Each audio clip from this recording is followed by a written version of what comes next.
दृष्टि आईएएस के audio article programme में एक बार फिर से आपका स्वागत है। मेरा नाम है सपना कुशवाहा। आज का हमारा आर्टिकल इंडिया टुडे में प्रकाशित लेख how India sees Iran as it walks a tight rope in the Middle East war के सारांश पर आधारित है। इसमें टीम दृष्टि के इनपुट्स भी शामिल हैं। यह आर्टिकल सामान्य अध्ययन प्रश्नपत्र 2 के अंतरराष्ट्रीय संबंध खंड से जुड़ा है। तो चलिए आर्टिकल की शुरुआत करते हैं। भारत की अंतर्राष्ट्रीय नीति सामान्यतः वसुधैव कुटुंबकम की नीति रही है। भारत लगभग सभी देशों के साथ मित्रवत रहता है जब तक कि उसके राष्ट्रीय हित न प्रभावित हो। वर्तमान में मध्य पूर्व एशिया के 2 प्रमुख देशों में युद्ध छिड़ चुका है, जिससे वैश्विक राजनीति और भारत की विदेश नीति पर गहरा असर डाला है। ये देश हैं ईरान और इजराइल। हाल ही में अमेरिका और इजराइल द्वारा ईरान पर की गई हवाई कार्रवाई भारत के समक्ष इन सभी देशों के साथ राजनीतिक संबंधों को लेकर चुनौती उत्पन्न करती है। चूंकि भारत के ईरान और इजराइल दोनों देशों के साथ आर्थिक कूटनीतिक संबंध हैं, ऐसे में वर्तमान परिस्थितियों में भारत के लिए इन देशों के साथ समान रिश्ते बनाए रखना आसान नहीं होगा। इस ऑडियो आर्टिकल में भारत के दोनों देशों के साथ संबंध और भारत की चुनौतियों पर विस्तार से चर्चा की गई है। आइए सबसे पहले समझते हैं कि भारत के ईरान से किस प्रकार के संबंध हैं। भारत और ईरान के संबंध ऐतिहासिक, सांस्कृतिक, आर्थिक और रणनीतिक दृष्टिकोण से अत्यंत महत्वपूर्ण रहे हैं। दोनों देशों के बीच सभ्यतागत रिश्ते हजारों वर्षों पुराने हैं। भारत की विदेश नीति में ईरान की भूमिका विशेष रही है, विशेषकर जब यह मध्य एशिया और अफगानिस्तान के साथ संपर्क का एक वैकल्पिक मार्ग प्रदान करता है। इसके अलावा ऊर्जा सहयोग भी भारत ईरान संबंधों की एक प्रमुख धुरी है। एक समय पर भारत ईरान से कच्चे तेल का दूसरा सबसे बड़ा आयातक था। हालांकि अमेरिका के प्रतिबंधों के चलते 2019 से भारत ने ईरान से तेल आयात बंद कर दिया। इसके बावजूद दोनों देशों के बीच रणनीतिक संवाद जारी रहा है। साथ ही अन्य वस्तुओं की आयात निर्यात दोनों देशों के बीच अभी भी जारी है। भारत ने ईरान में निवेश भी किया है। चाबहार पोर्ट भारत के लिए ईरान में सबसे बड़ी रणनीतिक परियोजना है। यह बंदरगाह पाकिस्तान के ग्वादर पोर्ट का विकल्प है और भारत को बिना पाकिस्तान की सीमा पार किए अफगानिस्तान व मध्य एशिया तक पहुंचने में मदद करता है। मई 2025 में ही भारत और ईरान के राष्ट्रीय सुरक्षा सलाहकारों की बैठक में INSTC या international north south transport corridor और चाबहार को लेकर वार्ता हुई थी। वहीं राजनीतिक रूप से बात करें तो ईरान के सर्वोच्च नेता अयातुल्ला खामेनेई ने भारत के आंतरिक मामलों जैसे कश्मीर या मुस्लिमों की स्थिति पर बयान दिए हैं। हालांकि बहुत मुखर होकर राष्ट्र के रूप में ईरान ने भारत के आंतरिक मामलों में कभी दखल नहीं दिया है। दूसरी ओर भारत ने भी अपने संबंधों को सामरिक संतुलन के साथ बनाए रखा है। वर्तमान वैश्विक संकटों के बीच भारत के लिए जरूरी है कि वह भारत ईरान साझेदारी, ऊर्जा सुरक्षा, क्षेत्रीय संपर्क और बहुपक्षीय संतुलन को बिना किसी देश का विरोध किए बनाए रख सके। आइए अब जानते हैं भारत के इजराइल के साथ किस प्रकार के संबंध हैं। भारत और इजराइल के संबंधों की शुरुआत औपचारिक रूप से 1992 में राजनयिक संबंधों की स्थापना के साथ हुई थी, लेकिन पिछले 3 दशकों में यह साझेदारी बहुआयामी, गहरी और रणनीतिक रूप से मजबूत होती गई है। वर्तमान में इजराइल भारत का एक महत्वपूर्ण रक्षा, कृषि, साइबर सुरक्षा और तकनीकी साझेदार बन चुका है। गौरतलब है कि रक्षा क्षेत्र में सहयोग भारत इजराइल संबंधों की आधारशिला है।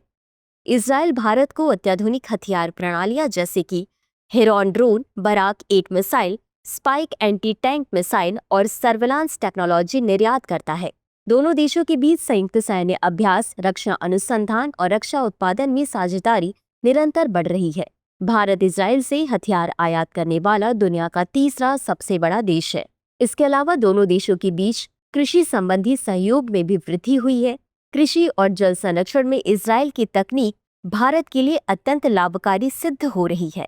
इजराइल की ड्रिप इरिगेशन तकनीक और सूक्ष्म सिंचाई परियोजनाएं भारतीय किसानों को जल संकट से निपटने में मदद कर रही हैं। भारत में कई सेंटर ऑफ एक्सीलेंस इजराइल के सहयोग से चल रहे हैं। इसके अतिरिक्त राजनीतिक दृष्टि से भी इजराइल भारत के साथ गहरे संबंध चाहता है। वर्ष 2017 में भारतीय प्रधानमंत्री नरेंद्र मोदी ने इजराइल की आधिकारिक यात्रा के साथ दोनों देशों के बीच रिश्ते को एक नया आयाम दिया। बता दें कि यह किसी भारतीय प्रधानमंत्री की पहली इजराइल यात्रा थी।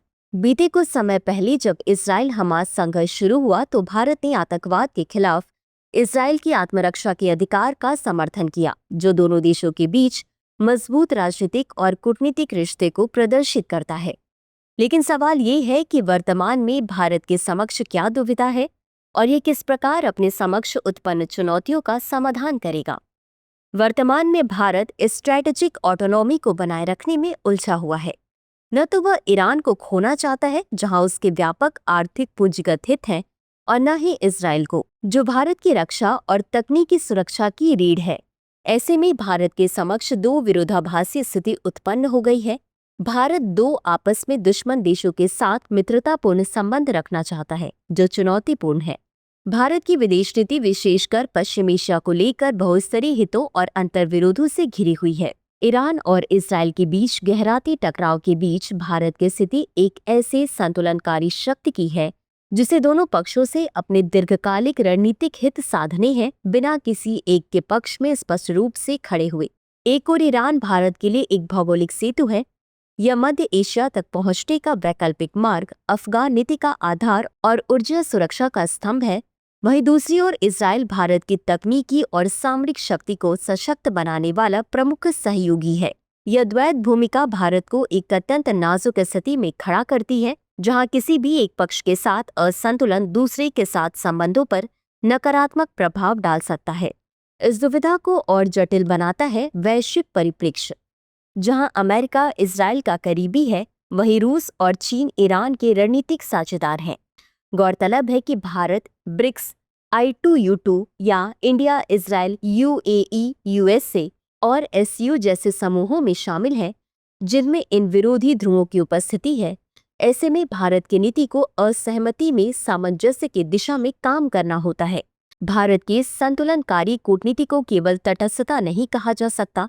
यह एक रणनीतिक सक्रियता है जो भारत को अपनी ऊर्जा जरूरतों, सुरक्षा आवश्यकताओं और भू राजनीतिक पहुंच के बीच संतुलन बनाने का अवसर देती है। आगे की राह। भारत आज एक ऐसे वैश्विक परिदृश्य में खड़ा है जहां उसे केवल अपने पारंपरिक मित्रों और साझेदारों के बीच संतुलन नहीं बनाना, बल्कि बदलते भू राजनीतिक समीकरणों की अनुरूप सक्रिय भूमिका निभानी है। ईरान और इजराइल जैसे दो विरोधी देशों के साथ समांतर संबंध बनाए रखना केवल व्यवहारिक नीति नहीं, बल्कि भारत की उभरती वैश्विक स्थिति का प्रमाण भी है।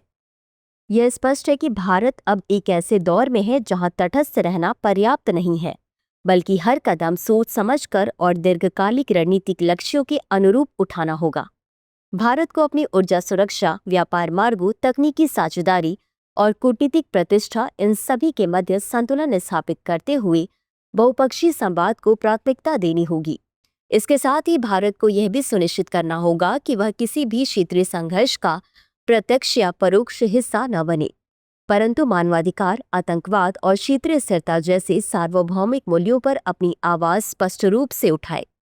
इस जटिल परिदृश्य में भारत की सफलता इस बात पर निर्भर करेगी कि वह अपने राष्ट्रीय हितों की रक्षा करते हुए वैश्विक शांति और स्थिरता की दिशा में कितनी प्रभावशाली भूमिका निभा पाता है। इसी के साथ नोट कर लेते हैं आज के सवाल को। पश्चिम एशिया में ईरान इजराइल संघर्ष की पृष्ठभूमि में भारत की रणनीतिक संतुलन की नीति का विस्तार से विश्लेषण कीजिए। तो व्यूवर्स, आज के लिए बस इतना ही। मिलते हैं अगले एपिसोड में किसी नए टॉपिक के साथ। तब तक के लिए धन्यवाद। डियर व्यूअर्स, अपने एग्जाम की तैयारी को और बेहतर करने के लिए हमारे चैनल को लाइक, शेयर और सब्सक्राइब करना न भूलें।